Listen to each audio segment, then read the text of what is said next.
Bueno, quería agradecer en primer lugar vuestro interés en esta jornada, tanto los que estáis aquí presencialmente como los que nos están siguiendo a través del streaming. El objetivo que nos marcamos esta tarde es aprender y reflexionar sobre el correcto tratamiento informativo de las migraciones. Es un tema sensible y trascendente en el que tenemos mucho que debatir esta tarde. Quería agradecer también la presencia aquí de Natalia Salvo, Directora General de Cooperación al Desarrollo e Inmigración del Gobierno de Aragón. Nos acompañarán esta tarde Ludmila Rodríguez Alarcón, Directora General de la Fundación Por Causa y una de las autoras de la Guía para el Correcto Tratamiento Mediático de las Migraciones.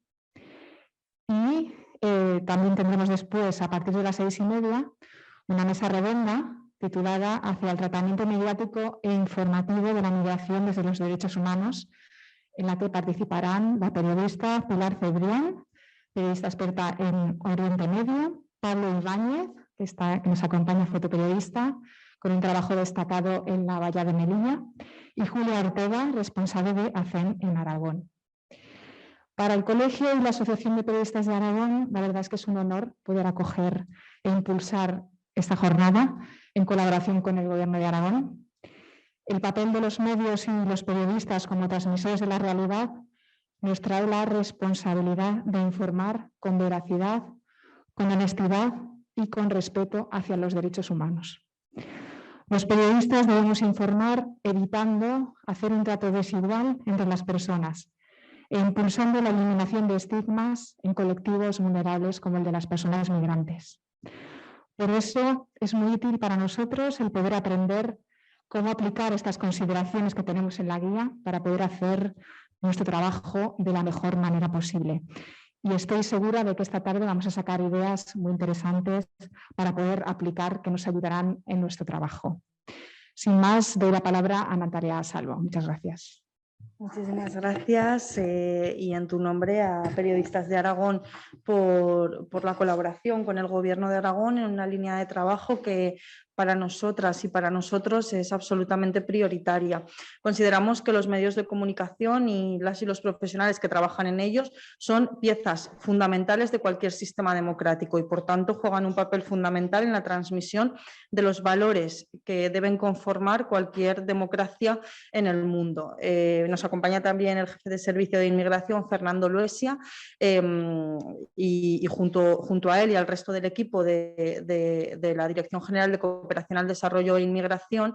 Una de las patas de trabajo que hacemos precisamente es esa, es la búsqueda de sinergias con todos aquellos ámbitos que consideramos que juegan un papel fundamental para transmitir los valores que nos hacen una sociedad plural, diversa, respetuosa, que preservan nuestra convivencia social y que combaten todos aquellos discursos que pueden quebrar la sociedad diversa, la sociedad plural que es Aragón, una tierra que ha sido y es acogedora y que creemos que son valores que debemos pues garantizar en pos de un mayor progreso social que nos hace una sociedad mejor.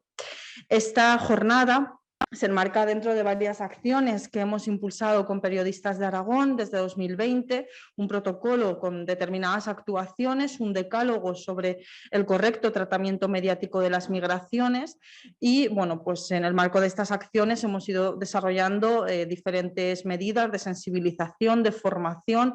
Esta mañana hemos presentado la guía para el correcto abordaje mediático de las migraciones, que es una herramienta que creemos que puede ser útil para las y los profesionales del ámbito de la comunicación y hoy por la tarde vamos a tener esta jornada que constará de dos partes, como ya se ha explicado, una primera más tipo taller para la puesta en práctica de esta guía y una segunda mesa redonda con profesionales que trabajan directamente con esta realidad y quizá esta debe ser la última reflexión que a mí me apetecía hacer, que creemos que es importante que precisamente sean profesionales de los medios de comunicación quienes lideren todas las acciones que se enmarcan dentro de este protocolo y de este decálogo, porque creemos que son quienes conocen la realidad de los medios de comunicación y quienes también saben pues cómo implementar todos aquellos compromisos adquiridos en él para avanzar en un tratamiento mediático acorde a la defensa de los derechos humanos.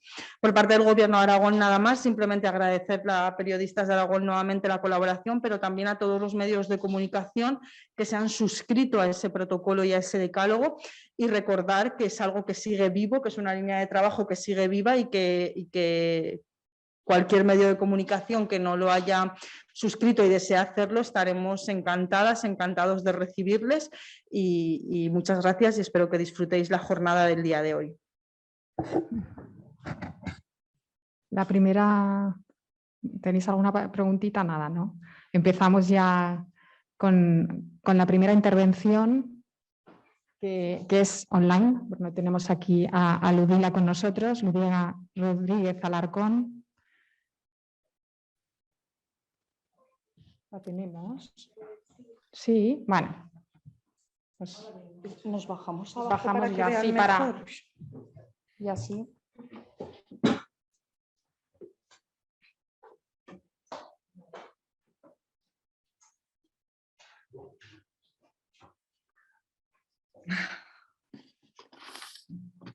Hola, no sé qué tal me veis. No he podido probar la luz y la veo un poco pocha. A ver. ¿Bien? ¿Sí? Bueno, hola, ¿qué tal? Soy Lucila Rodríguez Alarcón, directora de la Fundación Por Causa. La Fundación Por Causa es una fundación de investigación y periodismo. Juntamos capacidades de investigación social e investigación de otras ramas con capacidades periodísticas para generar información de calidad y luego difundir esa información. Y la difundimos a través de sistemas de creación de historias o de creación de narrativas, y nuestra especialidad son las migraciones. Así que profundamente agradecidas de poder estar aquí, de haber podido participar en esta guía, y voy a compartir con todas vosotras una presentación sencilla. Si consigo hacerlo de la forma más adecuada, que seguro que sí. Rápidamente, perdonadme, he tenido algunos problemas técnicos. Veo la sala muy llena, es fantástico. Una pena no poder estar ahí. Quizás la próxima vez, ¿verdad? Y yo creo que ya... espero que se comparta bien la pantalla. Pues no, no se ha compartido bien. Esta no es la pantalla. Dejo de compartir, perdonadme. Problemas técnicos de nuevo, pero los vamos a resolver. Presentación, ¿esto está bien? Pues no entiendo muy bien qué pasa. A ver. Vale. Ya, ahora sí. Y de nuevo, no. ¿Estáis viendo qué estáis viendo? ¿Estáis viendo una...? Vale. ¿Veis guía de tratamiento mediático para las migraciones? Fantástico, ahí lo veo en el fondo.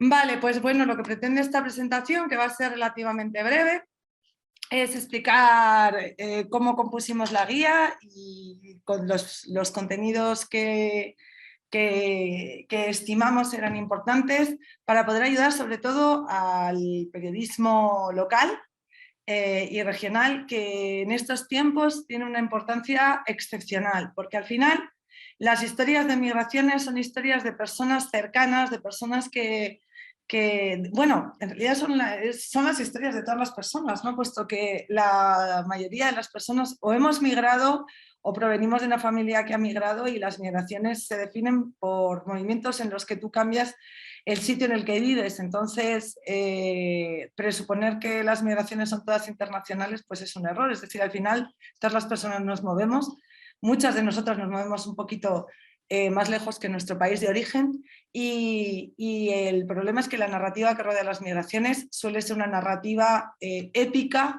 que narra un tipo de migración muy concreta, quizás la más complicada y la más dolorosa, pero no hay solamente ese tipo de migraciones, y las migraciones además tienen un recorrido muy amplio, que es la vida de las personas que se mueven en el sitio en el que llegan, ¿no? Entonces, bueno, este es el índice de la guía que trabajamos durante varios meses, y yo voy a seguir un poco este índice para daros algunos consejos. Yo os recomiendo que leáis la guía, es muy corta, es práctica, es pragmática, y es extremadamente útil no solamente para cubrir migraciones, sino para cubrir cualquier tipo de tema social, y está llena de conocimientos que hemos ido acumulando a lo largo de muchos años de experiencia en periodismo de migraciones. Las 7 verdades de las migraciones. Para poder trabajar sobre migraciones tenemos que abordar las migraciones desde la realidad que son, porque tenemos una narrativa que desvirtúa completamente un fenómeno que es absolutamente natural, que existe desde que el ser humano existe, es decir, el ser humano se origina en África, o por lo menos así lo dicen nuestros restos arqueológicos. Además son restos de mujeres que se encuentran en África, y de ahí se mueve por todo el mundo. Entonces las migraciones siempre han existido, son un fenómeno natural. Las migraciones son un fenómeno constante en el sentido de que el porcentaje de gente que migra no ha cambiado sustancialmente desde que se miden las migraciones en los últimos 30 años. Desde que hay mediciones y se analizan los números de personas en movimiento, se mantienen las migraciones en entre un 3 y un 4% de la población mundial, de forma invariable. Sí es cierto que la población mundial crece y por lo tanto ese porcentaje también implica a más personas. Pero ese ratio prácticamente es constante. Luego, otro tema muy interesante es que las migraciones son un fenómeno mayoritariamente local. Es decir, las migraciones en general se llevan a cabo en ámbitos cercanos al punto de origen de las personas. De hecho, si lo analizamos en el entorno que nosotras conocemos, las migraciones las llevamos a cabo entre provincias, entre ciudades. Más difícil es aventurarse a moverse a un país vecino, y ya muchísimo más difícil es llevar a cabo una migración a un sitio lejano donde no conocemos el idioma. Ese porcentaje de personas en movimiento es bajísimo. Aunque la sensación que tengamos, porque narrativamente y mediáticamente es otra, y parece que todos los movimientos se llevan a cabo de norte a sur y en un rango muy amplio. Para que os hagáis una idea, en España entran todos los años 700.000, entre 500.000 y 700.000 los 3 últimos años. Bueno, el COVID hizo un parón, pero personas entran. Las personas que entran por vías irregulares están entre 20 y 40.000. Y solamente hablamos de las que entran por vías irregulares. No hablamos de toda esa gente que entra por vías regulares, que representa, pues, insisto, 700.000 a 20 o 40.000. Las migraciones son un fenómeno diverso en el sentido de que hay 1000 razones para migrar. Las migraciones no se pueden caracterizar como una migración económica, o sí que existen características legales que definen a ciertas personas que migran y que tienen un reconocimiento legal por las condiciones que tenían en su país. Pero la razón por la que las personas migran son tantas como personas existen en movimiento. Es decir, infinitas razones. Y las migraciones todas, sea cual sea la razón por la cual se mueven, tienen un componente económico, porque las personas que nos movemos queremos trabajar y queremos formar parte de la sociedad. De hecho, la migración económicamente está reconocida como una creación de riqueza. Todo lo que os estoy contando no es subjetivo, es objetivo, está probado en los análisis y veréis en la guía la cantidad de referencias que hay. Por eso es muy curioso que la narrativa que nos rodea sea tan distorsionada, ¿no? Y luego, si queréis y tenéis preguntas, estoy dispuesta a afinarlas, pero esto no es una teoría sobre migraciones, así que voy a pasar un poquito levemente por encima, pero sí deciros que la migración siempre genera riqueza, porque cuando las personas llegan a las sociedades, consumen, viven y crean emprendimiento, y en general las migraciones crean riqueza por defecto. Por lo tanto, si tenemos miedo y estamos viviendo la época con mayor seguridad, con mayor número de vallas, con mayor número de inversión en vigilancia, con mayor control fronterizo, y cada vez tenemos más miedo, ¿ese miedo responde a una realidad o responde a una narrativa en la que estamos inmersas? Y eso es un poco lo que intentamos abordar desde el tratamiento adecuado de los procesos migratorios. Si nosotros contamos los procesos migratorios como algo excepcional, como algo negativo, con términos que implican amenaza o que implican cambios, accidentes climáticos, por ejemplo, la sensación que producimos en la sociedad es de excepcionalidad, cuando en ningún caso lo es. Y finalmente es muy importante explicar que las migraciones solo se pueden gestionar. Con esto lo que queremos decir y queremos explicar es puesto que es un fenómeno natural que lleva teniendo lugar desde que el ser humano mora la Tierra y que además jamás se ha detenido, pretender parar las migraciones es erróneo. Las migraciones hay que gestionarlas. Hay que entenderlas como flujos naturales. Es como intentar parar el cauce de un río. Lo puedes intentar variar, pero puede generar un montón de problemas. Pues en el tema migratorio eso es una realidad. Son flujos, son como cauces de ríos. Si los paras y pones presas, lo que genera son situaciones irregulares y problemas. Bien, teniendo todos estos principios presentes, que deconstruyen un montón de percepciones que tenemos hechas, que son el resultado de un montón de narrativas, insisto, de la excepcionalidad, de la crisis, de la búsqueda del titular, hemos generado una serie de consejos para aquellas personas que ejerzan el periodismo y que quieran reflejar las realidades que conocemos de las migraciones. El primer consejo es, como cualquier otra ciencia, a nadie se le ocurriría escribir sobre subprimes o sobre bitcoins sin informarse. Entonces, ¿por qué escribimos de migraciones sin informarnos? Hay que informarse. Nuestra obligación como periodistas es encontrar la información veraz y entenderla. Y si no la entendemos, nos esforzamos. Las migraciones son fenómenos complejos. Y hay que intentar entenderlos cuando los estamos narrando. Tienen un origen, tienen un desarrollo, tienen una continuación y todas esas fases son objeto de la información que estamos desarrollando y estamos entregando. Hay que utilizar los términos adecuados. No se puede hablar, por ejemplo, o sea, no voy a hablar de los términos que son inadecuados, pero por ejemplo, nosotros hablamos de personas que son irregulares, porque no tienen los papeles en regla. Hablamos de jóvenes y de menores que llegan sin acompañamiento familiar o sin sus padres. Hay que hablar con los términos adecuados. La guía ofrece un glosario muy interesante y algunos ejemplos de términos que son más adecuados que otros. Hay que cambiar los marcos de referencia. Esto es un tema muy recurrente y que aquí entra el afán de calidad periodística que uno quiera tener como periodista y luego la voluntad del medio en el que se está publicando la noticia para generar historias que sean diferentes, ¿no?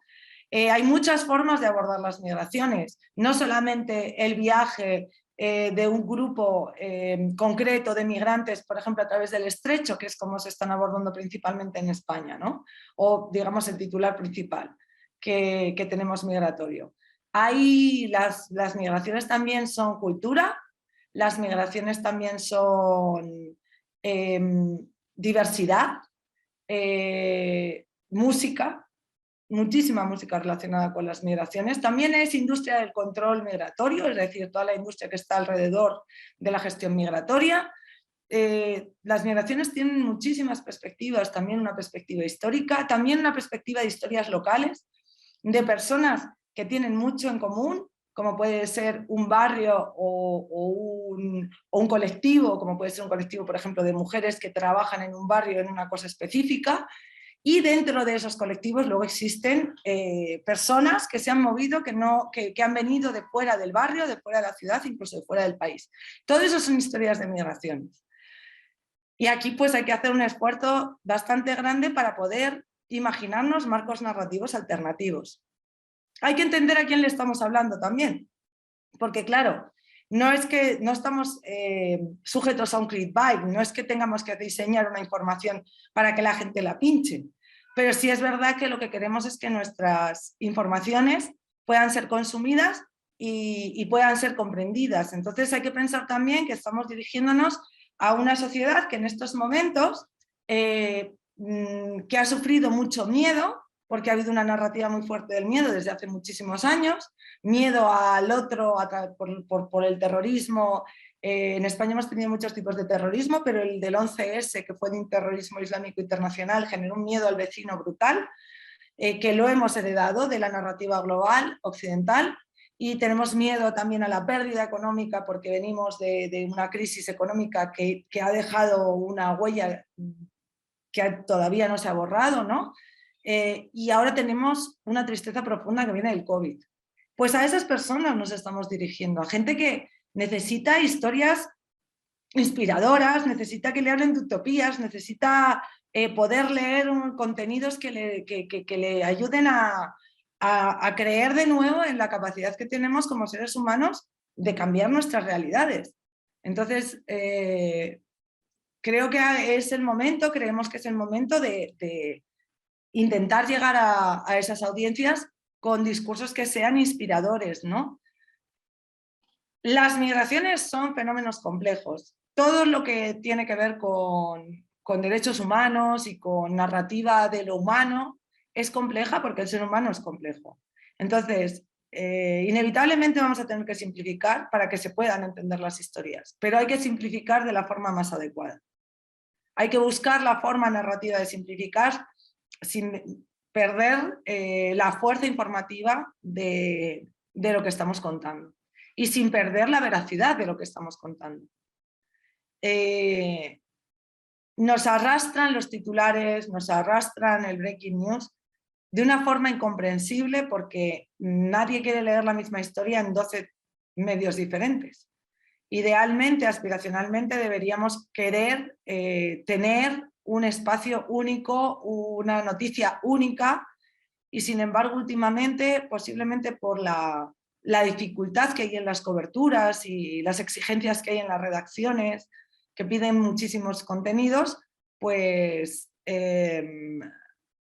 nos dejamos llevar por titulares o por temas y arrastran la actividad informativa y generan información que está muy desequilibrada, porque se generan bolas informativas que no representan la realidad en la que estamos moviéndonos, ¿no?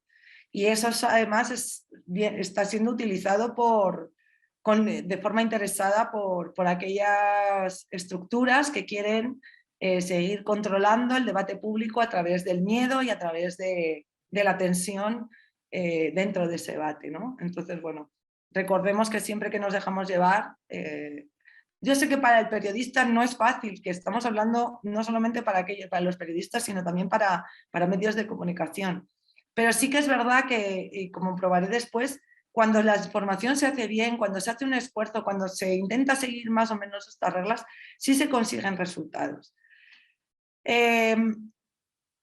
Busca empatía en el lector con historias locales, es a lo que me refería al principio. El periodismo local es importantísimo, importantísimo.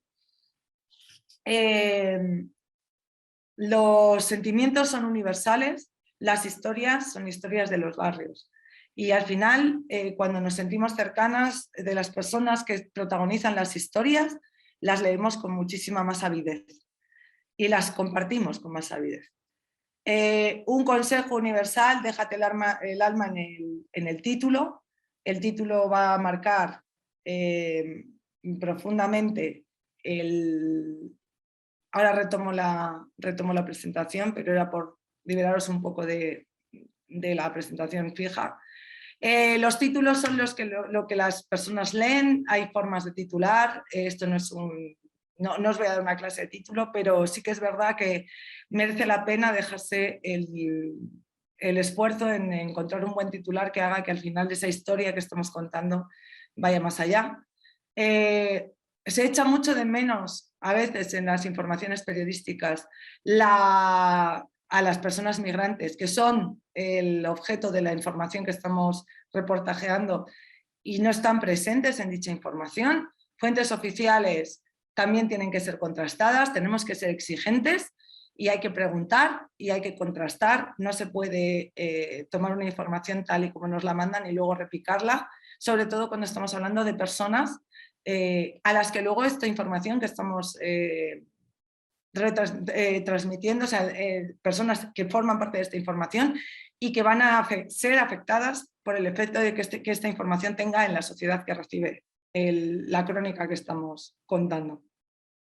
Y finalmente, las fotografías tienen que ser consentidas, sobre todo porque y a nosotras nos ha pasado muchísimo por causa de hablar con personas que llegaron en momentos complicados, que estaban absolutamente agotadas, desembarcando después de no sé cuántas horas en una embarcación y donde se habían jugado la vida y donde incluso había gente que había muerto. Y cuando tú retratas a una persona en esas condiciones, esa persona no tiene la capacidad de defenderse. Y ese retrato puede perdurar y puede ser utilizado millones de veces, porque además muchos de esos retratos acaban en fotos de archivo y se vuelven a sacar. Y cuando esa persona ya ha rehecho su vida, ya está en una dinámica completamente diferente, ya vive en un barrio y tiene una vida normal, de repente vuelve a ver su foto en la portada de un medio. Y eso es absolutamente injusto. Entonces hay que preguntar a las personas y hay que ser muy respetuosos. Las fotos son un documento gráfico brutal, ya sin contar con lo que son las fotos de infancia, que obviamente tienen un tratamiento específico, porque la infancia tiene que tener un respeto enorme al ser fotografiada, hay que tener permisos y demás. Tenemos unas reglas para crear nuevas narrativas, no voy a ahondar, las voy a explicar brevemente. Las reglas que nosotros usamos para crear nuevas narrativas que rompan un poco el discurso, sobre todo el discurso de odio y el discurso que luego ha generado o ha permitido la entrada del discurso de odio, son 3 reglas básicas y luego 4 herramientas complementarias. La primera regla es, y salía en el apartado anterior, no ser reactivas con las informaciones, sino intentar generar nuevos marcos narrativos. Esto es importantísimo. Es importantísimo en cualquier tipo de narración en la que se aborde el tema migratorio. La segunda regla importantísima es no generar espacios en los que hablamos de ellas y nosotras. Parece que el migrante no tiene nada que ver con nosotras. Y aunque intentemos hablar del migrante de forma positiva, si lo estamos diferenciando del resto de nosotras, el espacio que creamos narrativo y cognitivo de la persona que recibe el mensaje es enorme. Y ese espacio se puede llenar o con sentimentalismo y caridad, es decir, mirando desde arriba a esa persona que nos necesita, o con rechazo. El espacio entre ellos y nosotros no se llena de otra forma. No existe porque no percibimos a esa población igual que a nosotros. Entonces, tenemos que empezar a aceptar que todas somos migrantes, que las migraciones son unos procesos naturales y que cuando queremos hablar es muy difícil darle la vuelta a la tortilla. No estoy diciendo que lo que estemos diciendo aquí sea fácil en absoluto, ni que sea la única forma de hablar, sí la más adecuada, sí la más novedosa y sí la que genera cambios sustanciales en la forma en la que se cuentan las historias. ¿Vale? Y otro tema muy importante es el sentimiento y los datos. En periodismo se trabaja muchísimo con los datos porque creemos que eso da fiabilidad a lo que estamos explicando. Nosotras en nuestra redacción nos hemos cansado de retar a los equipos de gente joven, que recibimos a muchísima gente anualmente que trabaja con nosotras, en torno a 50 periodistas anualmente pasan por nuestras manos, por nuestras oficinas, son gente joven o gente no tan joven, que viene transitando de un sitio a otro, a veces estudiando, otras veces buscando una forma para redefinir su carrera. La cantidad de veces que hemos tenido el debate sobre, por ejemplo, las cifras de personas desaparecidas en el estrecho o las cifras de personas que llegan a España por el estrecho, si esas cifras son absolutamente, no significan nada, salvo que las pongamos en contexto. Yo digo, 100.000 personas entraron por el estrecho y no sabemos cuántas. ¿Eso es más que el año pasado? ¿Es menos que el año pasado? ¿En qué condiciones entraron? ¿Por qué es importante esta noticia? Y sin embargo tenemos los titulares llenos de personas, de informaciones de ese tipo. Entonces, al final, el dato genera conocimiento, pero a la hora de contar una historia, el dato no es relevante, se olvida. Y estamos usando Big Data, que es dato de marketing, como lo que hace excelentemente nuestros compañeros de Oxfam, que dicen 1% de los ricos son Big Data, no es un dato en sí. Nos da igual, lo que está dándonos es una magnitud, es un orden de magnitud, existe la desigualdad. Cuidado con los datos, porque al final los datos lo que están haciendo es matar nuestras historias. ¿Vale? Siguiendo esas 3 reglas, a partir de aquí ya tenemos 3 herramientas, os digo 4 herramientas. De la narrativa de ser sustitutiva, esto lo solemos aplicar al hecho de que tampoco hace falta confrontar a la gente con sus ideas. No todo el mundo piensa lo mismo, recordemos que nuestras poblaciones tienen miedo, tienen tristeza, tampoco hay que llamar a la gente, no hay que calificarla, o sea, hay que permitir que cada persona tenga sus evoluciones dentro de los relatos que ofrecemos. Entonces, en periodismo esto es obvio, o sea, intentemos dar la menos opinión posible si no estamos haciendo opinión. El reporterismo es reporterismo y la opinión tiene que venir marcada como opinión. ¿Vale? El enfoque local ya lo hemos abordado. La percepción subconsciente nos recuerda que las personas muchas veces no somos conscientes de cómo percibimos la realidad, porque tenemos una parte subconsciente que nos marca una percepción de la cual no somos, insisto, valga la redundancia, conscientes. Si tuviésemos más tiempo sería un juego de consciencia y subconsciencia, pero es interesantísimo, en la guía viene muy detallado, os lo recomiendo, de verdad que es muy interesante, pero al final los estereotipos nos llevan a tener reacciones, por ejemplo, en la migración nosotros hicimos una prueba y descubrimos que en la mayoría de las audiencias españolas la migración se percibe como un problema. No como una amenaza, no, como un problema. O sea, hay migración y problema. ¿Eso qué quiere decir? Que cuando nosotros relatamos la migración como algo que no es un problema, tarda en penetrar.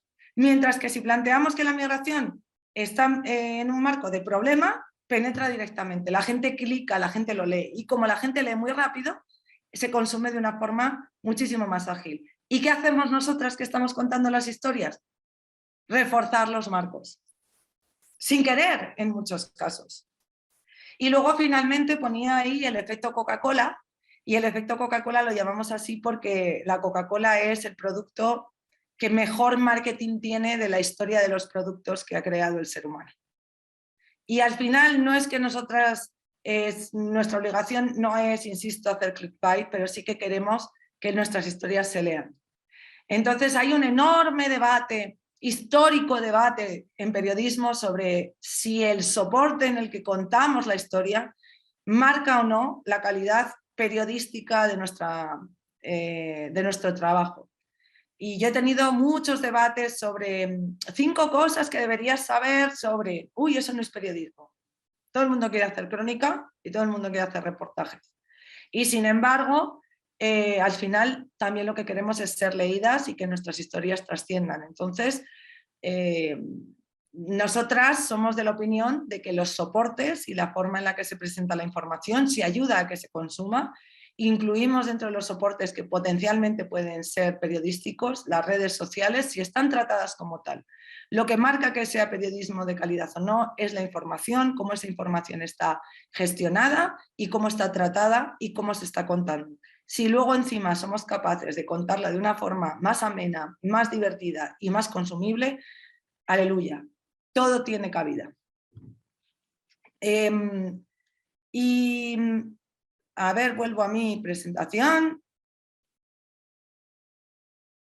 Y me estoy yendo para atrás. Vale.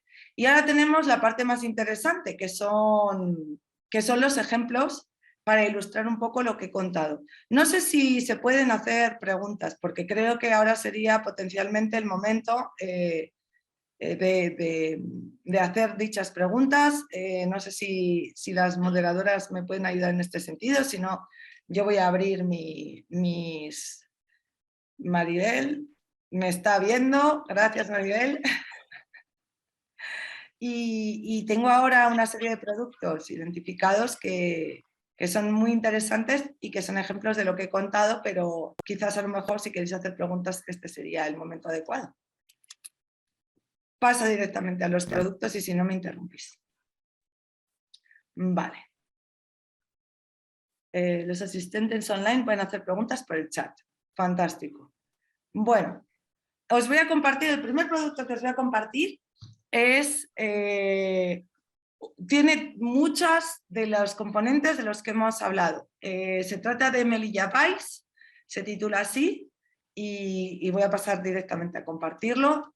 Es un trabajo que hicimos por causa con El Confidencial. Mirad qué cosa más maravillosa.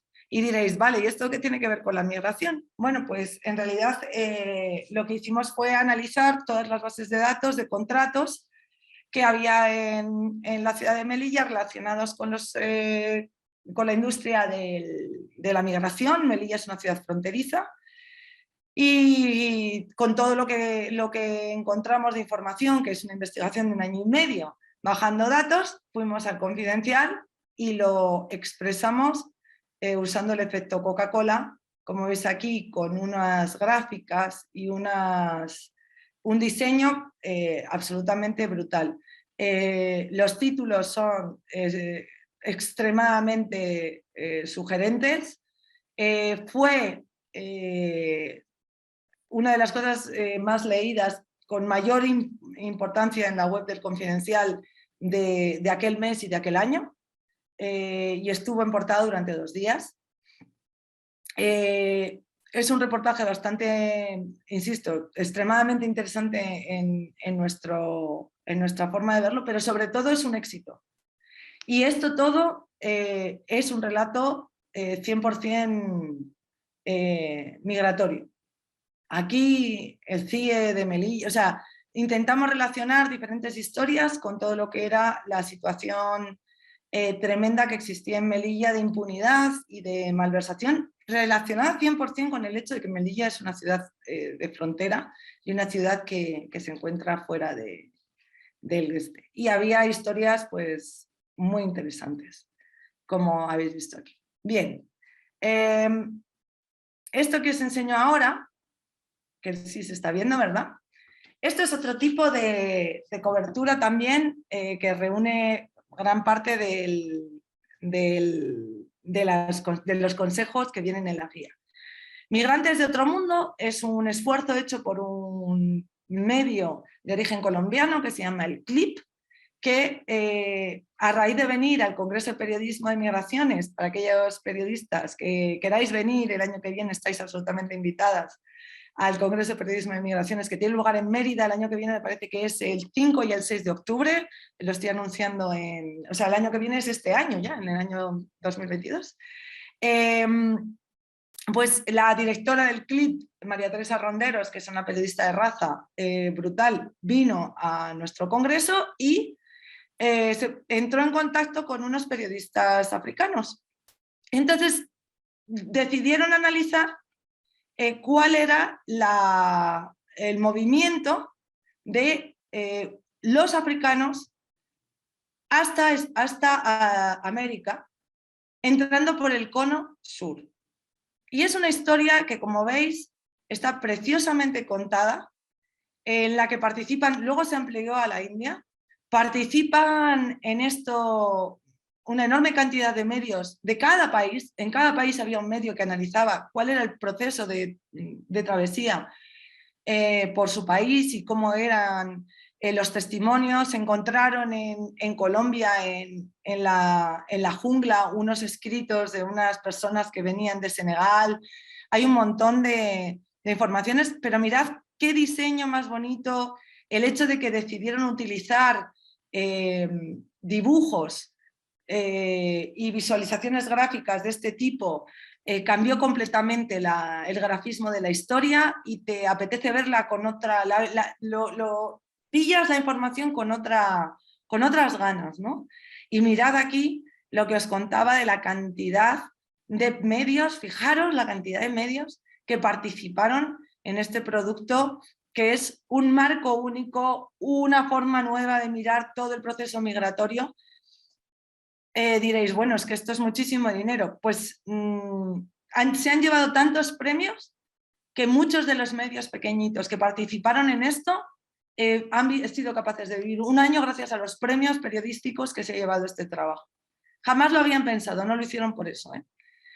Consiguieron los medios mínimos para hacer los reportajes, pero ha sido brutal, ha sido un ejercicio narrativo, aparte que ha sido consumido por millones de personas, con lo cual hemos conseguido el objetivo que deseamos, ¿no? Como periodistas, que es llegar a muchísima gente. Bueno, diréis, bueno, pues esta señora nos está enseñando todo cosas muy raras. Pues mirad, quería abriros eso y no os lo voy a poder abrir. Os pensaba abrir el programa de Salvados sobre migraciones, pero tengo capado el Google y no me deja abrirlo.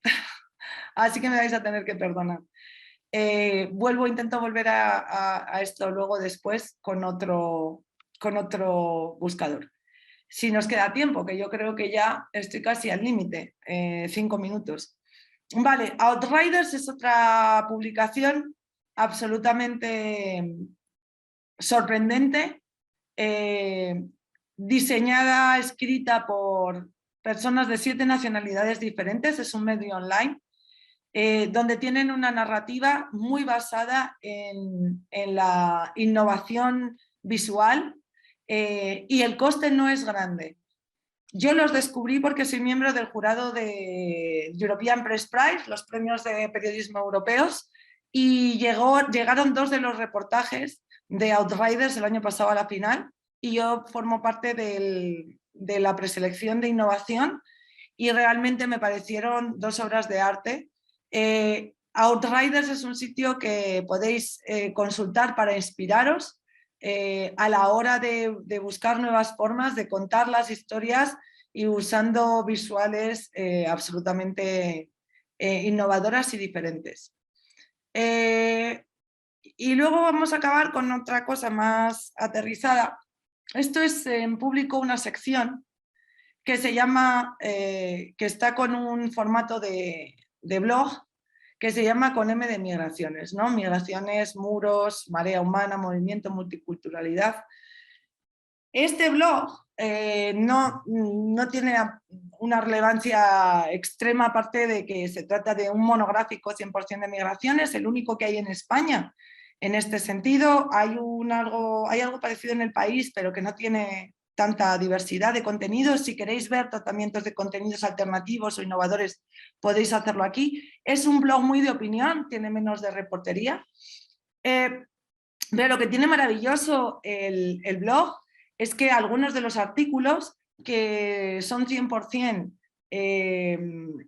nuevas narrativas, usando estas herramientas que os contábamos antes, que os contaba antes, con las 3 reglas y las 4 consideraciones, en las que se cuentan historias como, por ejemplo, que los romanos no eran blancos, o que Freddie Mercury era de origen indio, que muy poca gente lo sabe. Se recuperaron en unos mini podcasts esos textos que están disponibles en Spotify y en algunas otras plataformas. Los textos mismos de Con M de migraciones están aquí en estos mini podcasts y han tenido un consumo elevadísimo. Es decir, que de un mismo producto se pueden trabajar diferentes soportes contando historias que son realidades que nos rodean y al mismo tiempo tienen esa parte de innovación narrativa De hecho, el artículo "Los romanos no eran blancos" fue el artículo más leído el día que se publicó en público. Y os lo voy a poner aquí para que lo veáis, sale la primera en la búsqueda. Fue muy polémico cuando no tiene polémica realmente dentro, y de lo que habla es sobre el hecho de que las estatuas romanas que aparecen como blancas no reflejan la realidad de cómo eran las personas que moraban en el Imperio Romano, que eran mediterráneas, y había gente de muchísimos tonos de piel diferente y en su gran mayoría eran tonos oscuros. Lo que pasa es que las estatuas se despigmentaron y luego se malinterpretó que estuvieran despigmentadas. Entonces, todo esto lo que os acabo de contar son historias de migraciones. Lo que pretendíamos era generar inspiración y quitar el miedo, ¿no? Quitar el miedo por contar historias bonitas, porque al final las historias, o sea, lo que nosotros generamos en cuanto a narrativas sociales está muy ligado a lo que pretendemos conseguir, y no creo que ningún periodista de calidad y de raza quiera generar desinformación o generar tensión donde no la hay. Creo que muchas veces estamos muy presionadas porque tenemos poco tiempo y que queremos buscar historias que impacten, pero los clics se pueden conseguir de otra forma y se puede crear espacios narrativos fantásticos que nutran el debate público de la forma adecuada. Dicho lo cual, todo esto desde el enorme respeto y desde sabiendo perfectamente que se trata de una profesión muy complicada y más ahora en estos tiempos que corren, donde cada vez están las redacciones más precarizadas y las personas estamos más débiles y más frágiles, ¿verdad? Así que cierro mi presentación agradeciendo a todas los periodistas y las periodistas que han seguido esta presentación su interés y animándoles, de verdad, es una profesión extraordinaria y fantástica y hay que seguir creyendo en ella y en la razón por la cual existe, ¿no? Que es que la información de calidad que cambia la vida, como decía Meneses, mi querido Enrique Meneses, que es dura con los poderosos y es suave y considerada con los vulnerables, es fantástico poder trabajar en un entorno así y ejercer una profesión tan bonita. Mis respetos y todo mi cariño para todas y todos los que estáis aquí. Y no sé si las moderadoras quieren preguntas o...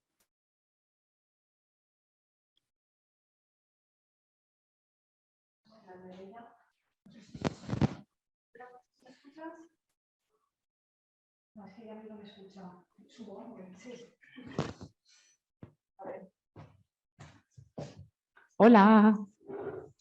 A mí sí que me escuchas, ¿verdad que sí? Sí, Hay una sí, pregunta. perfectamente. Tenemos una pregunta en el apartado del chat. Nos dice espectador anónimo: en estos tiempos donde el periodismo está en precarización, ¿cuál es el rol que cumplen los periodistas migrantes y refugiados dentro de la profesión, sabiendo las limitaciones y escasez de recursos? Muchas gracias. Vamos a ver. Nosotras en Por Causa tenemos unos compañeros que vinieron de Siria hace 3 años y que crearon un medio propio que se llama Bainana, donde hacen cobertura de migraciones. A través del trabajo que estos compañeros han hecho, hemos descubierto que el crear marcos nuevos, alternativos, que para nosotras es tan complicado porque estamos sumergidas en esta realidad, ¿no?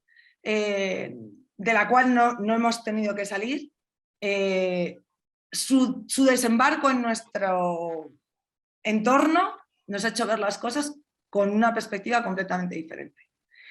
No hay perspectivas adecuadas, hay perspectivas diversas. Entonces, la diversidad de cualquier tipo en espacios narrativos debería ser obligatoria. Y eso incluye diversidad de origen, eso incluye diversidad de fenotipo, eso incluye diversidades de todos los tipos, porque la realidad informativa necesita de una miríada de visiones para conformar la información, cuanto más veraz mejor. Esa es nuestra opinión. ¿Que existe una precarización del entorno periodístico en estos momentos? Sí. ¿Que también los momentos de crisis son momentos de oportunidad? También. Yo creo que ahora es un buen momento para hacer proyectos nuevos, hacer proyectos diferentes y contar historias en medios que no son los convencionales. Dicho lo cual, si uno está en está en una redacción y tiene que vivir con una línea editorial y demás, pues bueno, yo creo que siempre se puede elegir. A veces los caminos son más complicados, pero llegamos a sitios más interesantes. Muy bien, muchas gracias. ¿Hay más preguntas que yo no lo veo desde aquí? Bueno, aquí presencialmente, adelante. Para que se oiga, igual sí. Vente para aquí. ¿Me quedo por si hay alguna más? Bueno, Lucila, muchas gracias por tu intervención. Estuve en Melilla hace años y me quedé totalmente alucinado con lo que sucedía en esa ciudad. Y no conocía el reportaje, pero me lo leeré detenidamente. Yo quería hacer una pregunta que es, no me ha dado tiempo a leer la guía, pero que si tenéis alguna, que si habéis realizado algún tipo de mapeo o de seguimiento de medios de comunicación locales que a veces realmente son muchas veces los más peligrosos, ¿no? O de que las teclas las cargan más el diablo, en el momento en el que digo, tú lees un titular, una nigeriana roba un cesto de frutas, cae una banda de rumanos, cae una banda latina. Entonces, la pregunta exacta que si tenéis algún tipo de protocolo o alguna forma de seguir todo ese tipo de casos que en los medios de comunicación locales muchas veces se dan a mal. Es decir, los mayores horrores, ¿no? Aparte de en los medios de comunicación que buscan claramente el clickbait como periodista digital o cosas así. Que si hay algún tipo de seguimiento, mapeo o aparte de presentar la guía, si hay algún tipo de protocolo de si esa persona, es decir, si tú te comprometes a firmar el protocolo, bueno, y también va un poco para vosotros esta pregunta, es decir, hace unos años aquí en el Ayuntamiento de Zaragoza sacó una guía que igual estabas tú, Natalia, que de los citáragos de la mujer, una guía de medios de comunicación contra el machismo, una guía feminista, y ha habido medios de comunicación que la han seguido y que más o menos pues la línea ha cambiado, pero también se siguen leyendo barbaridades hoy en día. Entonces no sé si, perdón que estoy mencionando muchas cosas, entonces no sé si hay alguna forma de hacer un mapeo, de hacer un seguimiento, de dar toques de atención o de sugerir cuestiones. Antes, Lucila, en la presentación has dicho que no hay que ser reactivos y yo eso la confronto, porque muchas veces no hay que ser reactivos porque es una trampa de doble filo que lo que hace es dar más visibilidad, no por el algoritmo, pero bueno, que si tienes algo que responderme, y perdón por el rollo, que es bastante odioso, ¿no? La gente que va a las charlas y dice, no, más que una pregunta tengo una reflexión, pero si tienes algo en esa línea te lo agradecería, gracias.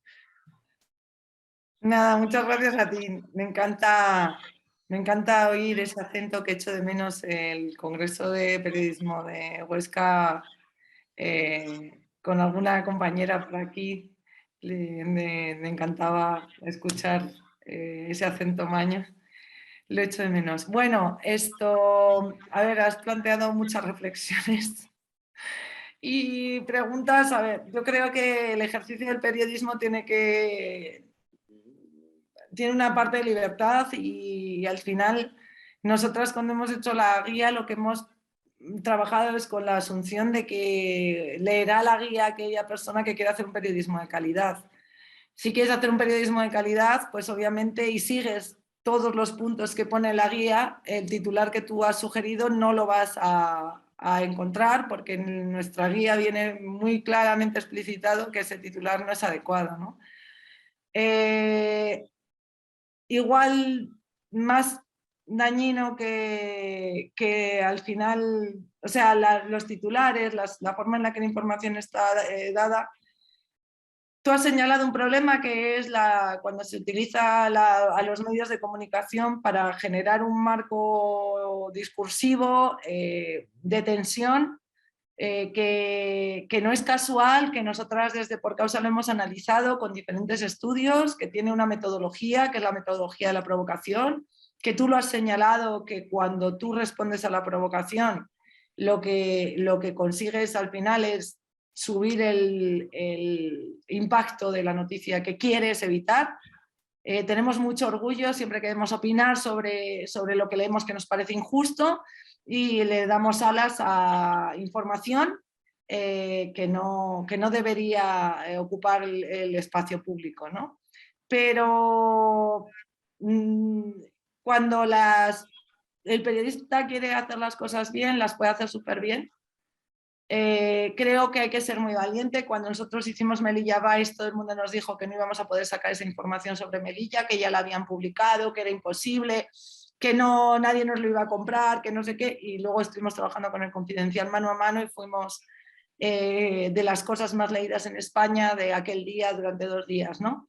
Yo creo que más que mirar lo que hace un periodista local, hay que animar a los periodistas locales a que sean valientes, aquellos que puedan, aquellas que puedan, a que no teman ejercer su profesión y a que si no pueden ejercerla en el sitio en el que quieren, que busquen otro sitio. El periodismo al final muchas veces está en manos de la gente más vulnerable y por eso tenemos esos titulares a veces y esa desinformación, ¿no? Y luego también animar a que el clickbait también se consigue con cosas chulas y con cosas diferentes y con historias que son inspiradoras, además de con sucesos y con cosas amarillas que no perduran en el historial de ningún periodista, ¿no? Entonces, bueno, no sé si he respondido a tu pregunta, pero bueno, estaba llena de reflexiones, de modo que... Muy bien, me dicen por aquí que sí, que está respondida, bien respondida. Tenemos una pregunta más, no sé si puedes verla, pero te la leo desde aquí, ¿vale? Muchas gracias.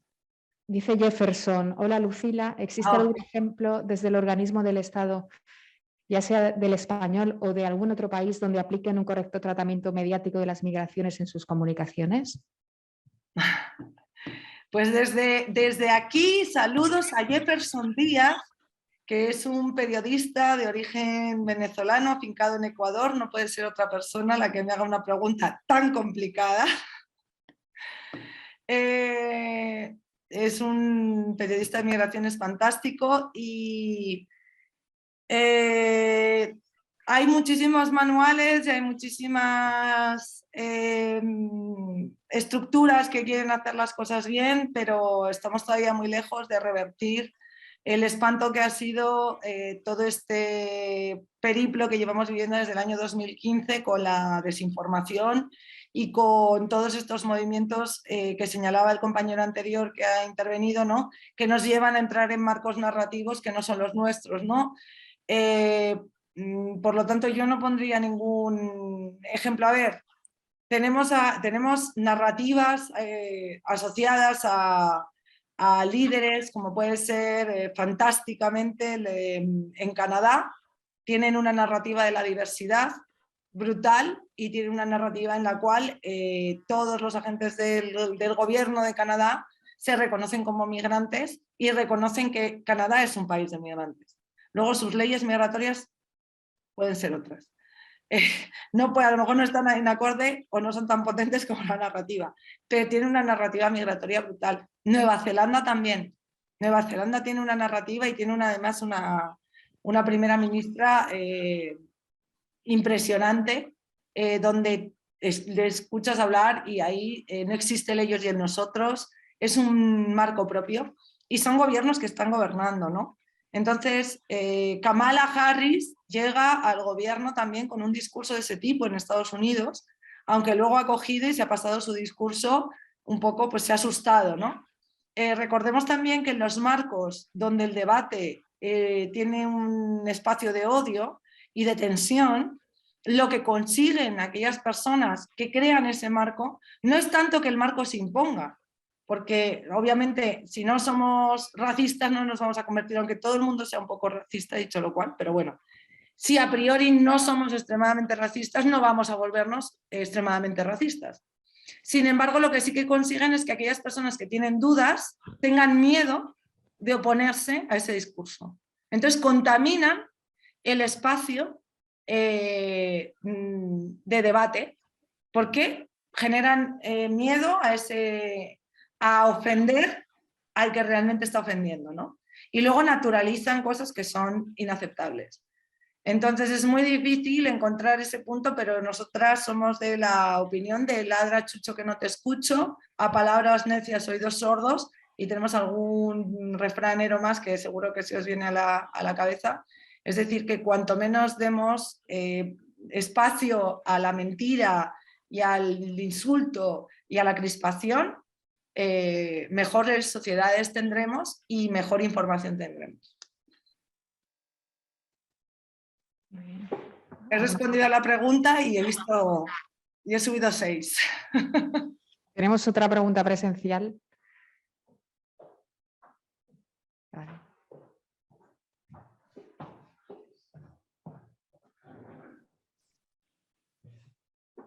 Hola.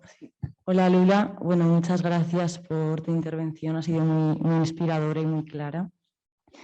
Yo quería hacerte una pregunta.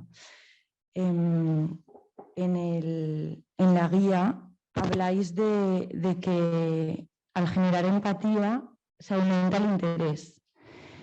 Y yo con esto me pregunto, bueno, en general en las noticias de última hora de los medios tradicionales, yo no veo que haya empatía con la audiencia, porque digamos que se le está ofreciendo como toda esta información rápida e insensible cuando se habla de las migraciones. Entonces, claro, se está generando un desinterés en esta información sobre las migraciones. Entonces yo me pregunto, ¿por qué crees que se crea desde los medios, desde las noticias de última hora, por qué crees que se crea este rechazo a la sensibilidad de la audiencia? ¿De dónde viene este marco, esta forma de narrar las noticias tan insensible? ¿Qué es lo que buscan? Sí. Primero me tienes que decir quién eres porque no te veo. Perdón, es que tampoco es... Vale, hola, soy Lucía. Bueno, vengo representando a la Mar de Gente. Hola, Lucía. Sí, soy es que yo. no te veo, no sé. Entonces, como me ha saludado tan ufana, digo, la conozco y no la veo. Pues muchísimas gracias, Lucía. Pues creo que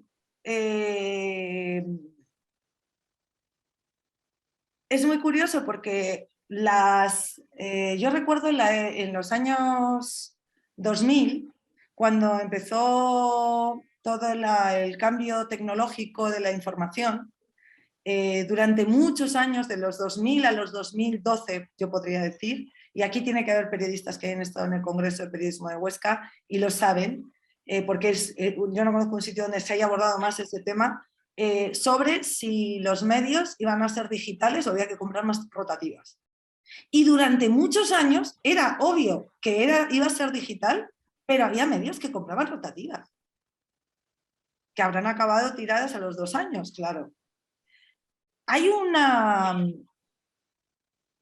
a veces como una discapacidad de cambio, y aunque los medios ven que hay una disminución del consumo de información la forma en la que tienen de evaluar los picos informativos es errónea y da igual, porque pasó con el cambio digital. Yo es que me parece, y entonces gente a la que admiro muchísimo hace programas de televisión y me dicen, es que este tema no se puede meter porque se nos va la audiencia. Y dices, mételo de otra forma. O sea, ¿quieres hablar de él? No hables de él con la perspectiva siempre igual de que si viene el pobrecito, el que se ahoga, el que se muere. Se puede contar la historia de otra forma. Y no se lleva a cabo un esfuerzo con relación a eso. Y sin embargo, con otros temas sí que se hace un esfuerzo brutal. Y puede tener que ver uno con la inversión que hay relativa a ese tema, por ejemplo, deportes. Los deportes se han renarrado de 27.000 formas diferentes, se han puesto hombres que eran los únicos que los comentaban, luego llegaron las mujeres guapísimas que los comentaban, luego llegó otra forma de comentarlos, luego llegó el comentario de deportes online. Y sin embargo, para temas sociales ese esfuerzo no se hace. Y insisto, no se pueden contar los temas sociales a unas poblaciones que tienen miedo y están cansadas y están tristes, como más tristeza, porque bastante tenemos con lo que tenemos para que encima me cuenten las tristezas ajenas. Es que de verdad que no puedo con mi alma. Y hay muchas formas de contar las historias, muchísimas, maravillosas, divertidísimas, inspiradoras, y no se estudian. Es verdad que insisto, lleva esfuerzo y lleva inversión. Es como todo. Pero vamos, hay millones de historias de migraciones escondidas en fantásticas series de Netflix, que yo, de verdad, el día menos pensado, publicaré una lista de series inspiradoras sobre migraciones, porque es que son narrativas y las estás consumiendo y ni siquiera eres consciente, ¿no? No sé si he respondido a tu pregunta, espero que sí, Lucía. Sí, muchas gracias. Muchas gracias. ¿Alguna pregunta más? No, ¿verdad? Bueno, Lucila, muchísimas gracias en nombre de los aquí presentes y en casa. La verdad es que ha sido un placer escucharte y bueno, ya que nombrabas el Congreso de Periodismo de Huesca, pues invitarte, que está a la vuelta de la esquina, 24 y 25 de marzo, tenemos la edición de este año. Yo de verdad que ha sido uno de los sitios donde más feliz he sido en mi vida, yo creo, y donde realmente mucho del conocimiento que tengo lo he adquirido en ese congreso, y el Congreso de Periodismo de Migraciones está 100% copiado, así lo sabe Fernando García Mongay, del Congreso de Huesca, que es como el padre y la madre de los congresos de periodismo. Así que nada, felicidades por otra edición que seguro que sea fantástica y ojalá pueda acompañaros. Y nada, no perdamos nunca la ilusión por lo que hacemos. Eso es la clave de todo. Bueno, os pongo en el chat mi Twitter, que no lo he puesto, pero Lula Roal, me encontráis ahí, si me necesitáis, me llamáis. Aquí estoy en Twitter siempre disponible para quien me necesite. Muy bien, muchísimas gracias. Nada, gracias a vosotras.